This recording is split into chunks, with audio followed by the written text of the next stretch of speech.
Simon & Schuster Audio presents The Martian Chronicles by Ray Bradbury. Read by Dion Graham.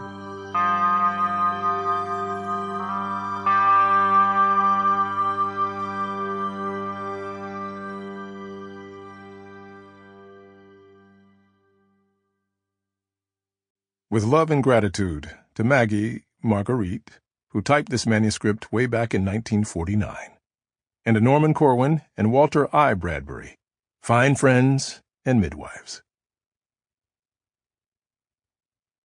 Editor's note. The following essay was written by Ray Bradbury in 1950, after he turned in the final manuscript of The Martian Chronicles to Walter Bradbury, no relation, his editor at Doubleday.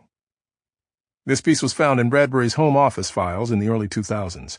At the time, he said he had originally intended to publish it, but he put it aside and subsequent work, editing, stories, books, etc., diverted his attention. In 2006, it was released as a limited edition chapbook by Hill House Publishers.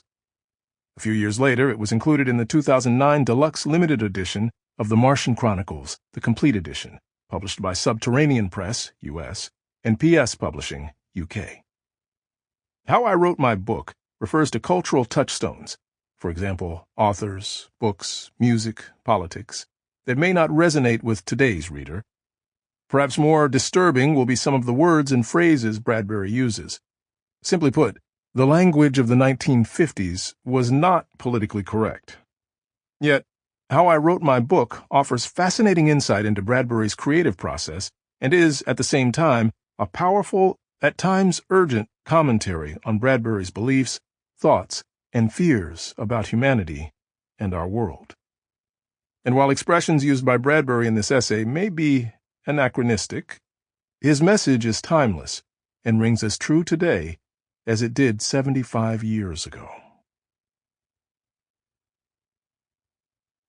How I Wrote The Martian Chronicles by Ray Bradbury. In 1944, I was reading Sinclair Lewis, Hemingway, Steinbeck, Willa Cather, Sherwood Anderson, and John Dos Passos.